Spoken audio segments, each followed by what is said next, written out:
नमस्कार, मैं नंदराम पालीवाल, सह आचार्य राजनीति विज्ञान, बाबू शोभाराम, राजकीय कला महाविद्यालय अलवर।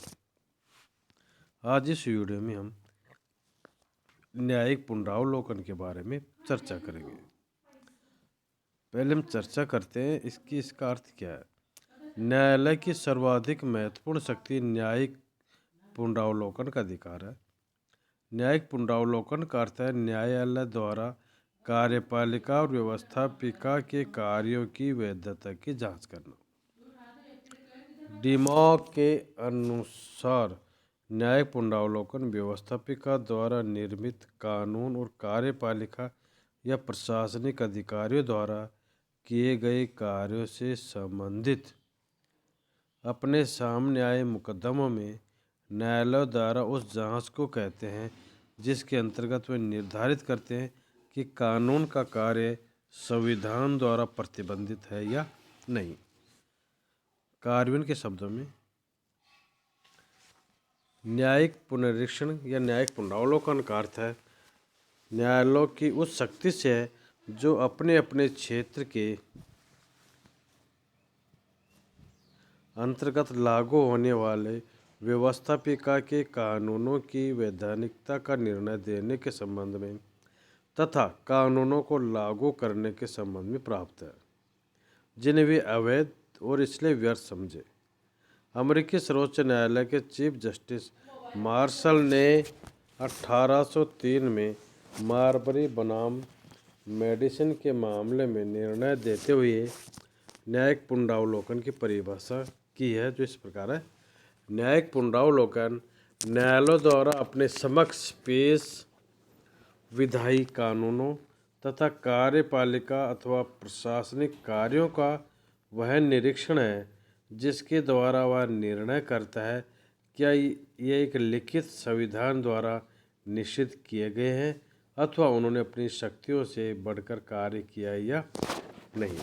और इसका सबसे अच्छा उदाहरण है अमेरिका में। अब अमेरिका में न्यायिक पुनरावलोकन का आधार।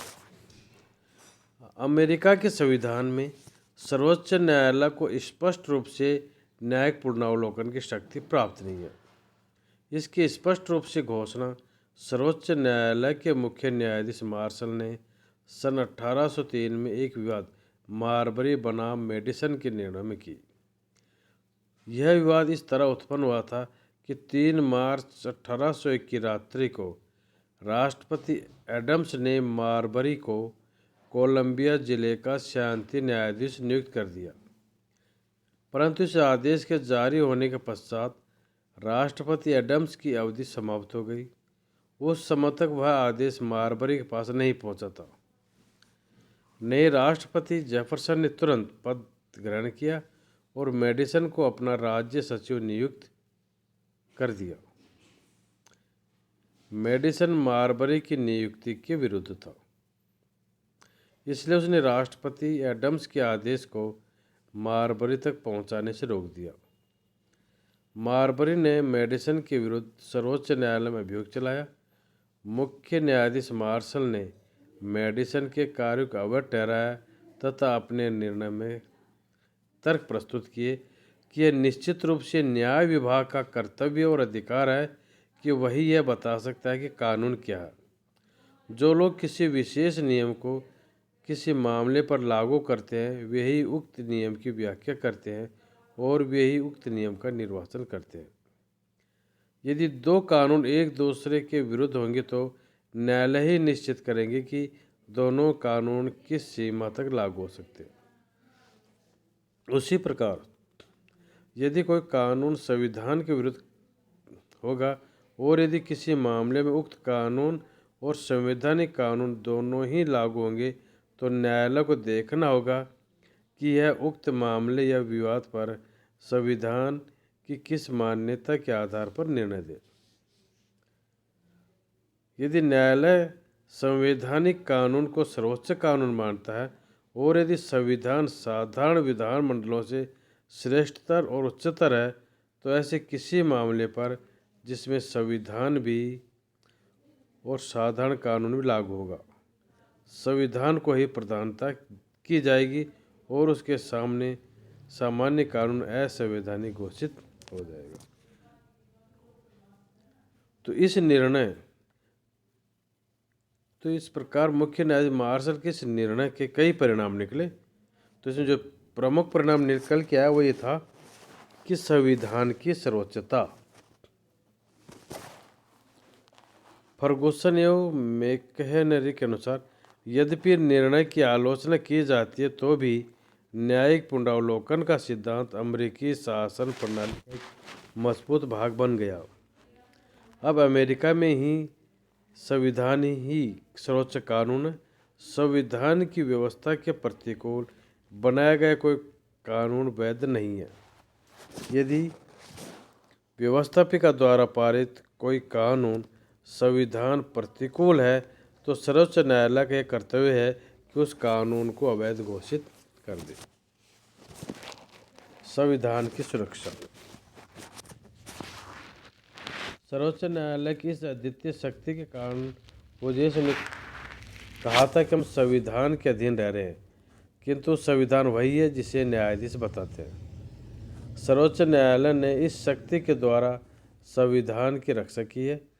राज्यों के अनेक कानूनों को जो कि संघीय संविधान के विरुद्ध थे अवैध घोषित करके इसने संघीय संविधान तक कानूनों की रक्षा की है। न्यायालय तीसरा सदन। न्यायिक निरीक्षण की शक्ति के कारण न्यायालय तीसरा सदन बन गया है। लास्की ने लिखा है कि न्यायिक निरीक्षण की शक्ति के कारण सर्वोच्च न्यायालय कांग्रेस का तीसरा सदन बन गया है। ब्रोगन का भी मत है कि न्यायिक निरीक्षण का प्रभाव यह है कि अमेरिका का न्यायालय तीसरा सदन बन गया है। नियंत्रण और संतुलन। न्यायिक निरीक्षण का एक परिणाम यह भी हुआ कि उसके द्वारा नियंत्रण या संतुलन सिद्धांत क्रियान्वित हो गया है। मुनरो का कथन है कि यदि अमेरिका में न्यायिक समीक्षा का प्रचलन न होता तो अमेरिका की शासन व्यवस्था में 50 प्रतिद्वंदी राज्यों के परस्पर विरोधी युति के कारण भी आज भारी अराजकता उत्पन्न हो जाती। संघात्मकता की रक्षा। यह न्यायिक निरीक्षण का परिणाम है कि अमेरिकी संघ अब तक सुरक्षित रहा है। न्यायमूर्ति होम्स ने भी इस बात पर बल दिया है कि सर्वोच्च न्यायालय द्वारा न्यायिक समीक्षा अत्यंत आवश्यक है। उसके अनुसार मेरा निश्चित मत यह है कि यदि सर्वोच्च न्यायालय राज्य द्वारा बनाए गए कानूनों को असंवैधानिक घोषित कर सकने के अधिकार से वंचित हो जाएगा तो हमारा संघ अवश्य खतरे में पड़ जाएगा। सर्वोच्च न्यायालय ने सदैव राज्य के ऊपर अंकुश रखा है और उनको अपने अधिकार क्षेत्र में रोके रखा है। अब मतभेदों का निवारण। इसी शक्ति के कारण सर्वोच्च न्यायालय ने शासन के दो अन्य मुख्य विभागों कार्यपालिका और व्यवस्थापिका के बीच के सभी झगड़ों को ठीक ठाक निपटाया है और दोनों को अपने अपने क्षेत्राधिकार का अतिक्रमण करने से रोका है। इस आधार पर यह कहा जा सकता है कि सर्वोच्च न्यायालय अमेरिकी शासन व्यवस्था का संतुलन चक्र है। अब न्यायिक सर्वोपरिता। सर्वोच्च न्यायालय ने न्यायिक निरीक्षण की शक्ति द्वारा संविधान को परिवर्तित किया है तथा समय के अनुसार उसको नई दिशा भी प्रदान की है। इस शक्ति के द्वारा ही सर्वोच्च न्यायालय ने राज्य के विधानमंडलों द्वारा निर्मित 300 कानूनों और संघीय कांग्रेस द्वारा निर्मित 480 कानूनों को अवैध घोषित कर दिया। इसी तरह 14वें संशोधन के अंतर्गत कानून की उचित प्रक्रिया उपलब्ध की व्याख्या इसने इस तरह की कि प्रोफेसर कार्विन के शब्दों में राज्य के कानून को निषेध करने की इस सविवेक शक्ति मिल जाती है। अब राज्य की अपेक्षा संघ की शक्ति सुदृढ़। इस शक्ति का संवैधानिक प्रभाव यह हुआ कि राज्य की तुलना में संघ की स्थिति दृढ़ हो गई। मैकुलोक बनाम मैरीलैंड में सर्वोच्च न्यायालय ने कांग्रेस को राज्य विधान के विरुद्ध बैंक की स्थापना करने का अधिकार प्रदान कर दिया। संविधान में कांग्रेस को ऐसा कोई वैधानिक अधिकार प्राप्त नहीं है। ब्राउन बनाम मैरीलैंड के निर्णय द्वारा सर्वोच्च न्यायालय ने वैदेशिक व्यापार को संचालित करने का अधिकार संघीय सरकार को दिया। सर्वोच्च न्यायालय ने इस प्रकार वाणिज्य और वित्त के संबंध में संघीय सरकार के हाथ बहुत ही मजबूत किए हैं।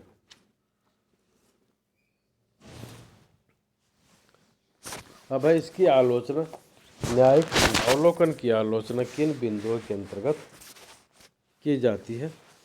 तो इसमें पहला है लोकमत और प्रजातंत्र की उपेक्षा। कांग्रेस देश की प्रतिनिधि संस्था है। कांग्रेस राष्ट्र तथा लोकमत का सच्चा प्रतिनिधित्व करती है। अतः कांग्रेस द्वारा बनाए गए कानूनों को अवैध घोषित करके सर्वोच्च न्यायालय ने लोकमत और लोक भावना की उपेक्षा की। दूसरा, शक्ति पृथक्करण की भावना के प्रतीकों। अमेरिकी शासन प्रणाली की मौलिक विशेषता शक्ति पृथक्करण का सिद्धांत है। इस सिद्धांत के अनुसार सरकार के तीनों अंग एक दूसरे से पृथक है, एक दूसरे के कामों में हस्तक्षेप नहीं करेंगे।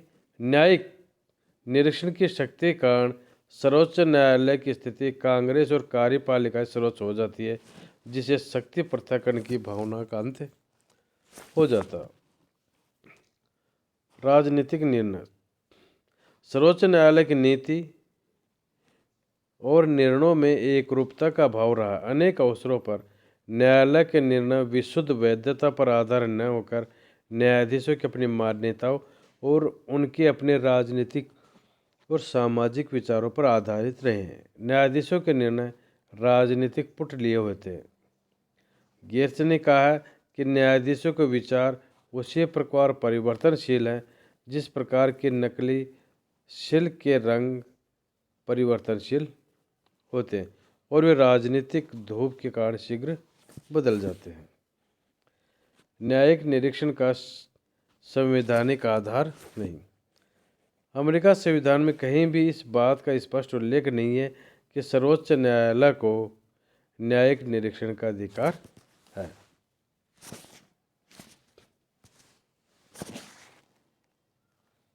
प्रगतिशीलता में बाधक।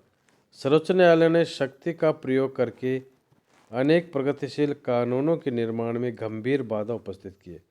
राष्ट्रीय पुरस्कार एक्ट, कृषि आयोजन एक्ट जैसे प्रगतिशील विधियों को रद्द करके न्यायालय ने अपने संपत्तिशाली वर्ग का संरक्षक ही घोषित कर दिया। कांग्रेस का तीसरा सदन। इस शक्ति द्वारा न्यायालय ने कांग्रेस के तीसरे सदन का रूप ग्रहण कर लिया है। लोकतंत्र में न्यायालय की ऐसी स्थिति अनुचित है क्योंकि कानून निर्माण की शक्ति तो जनप्रतिनिधित्व को ही प्राप्त होती है, जबकि सर्वोच्च न्यायालय कांग्रेस द्वारा पारित अधिनियमों को अवैध घोषित कर एक उच्च विधानमंडल की स्थिति प्राप्त कर रहा है। तो ये थी न्यायिक पुनरावलोकन की आलोचना। अब हम चर्चा करेंगे कि न्यायिक निरीक्षण का क्या महत्व है। जैसे पहला बिंदु है कि संविधान की पवित्रता की रक्षा। न्यायिक निरीक्षण संविधान की पवित्रता की रक्षा का एक अभोग अस्त्र है। संविधान की रक्षा करते हुए उसने लोकतंत्र के आवेश तथा प्रशासन के मनमानी से भी देश की रक्षा की। संघ प्रणाली की रक्षा। संघात्मक व्यवस्था में जहाँ केंद्र और राज्यों के बीच अनेक संवैधानिक विवाद उत्पन्न हो जाते हैं, वहाँ यह उचित नहीं बल्कि आवश्यक भी है कि सर्वोच्च न्यायालय के पास न्यायिक निरीक्षण की शक्ति हो। कानून की वैधता पर विचार। कांग्रेस की अपेक्षा न्यायालय कानूनों की वैधता पर समुचित विचार कर सकता है। न्यायाधीश कानून के विशेषज्ञ होते हैं, फिर न्यायालय तटस्थ भाव से कानून की वैधता पर विचार करने की सामर्थ्य रखता है। राष्ट्रीय परिप्रेक्ष्य में निर्णय। न्यायिक निरीक्षण की शक्ति द्वारा सर्वोच्च न्यायालय ने राज्यों की प्रांतीयता की संकुचित प्रवृत्तियों को रोकने का भी कार्य किया। इस प्रकार राष्ट्रीय एकता की भावना को प्रोत्साहित किया। नागरिक अधिकारों की रक्षा।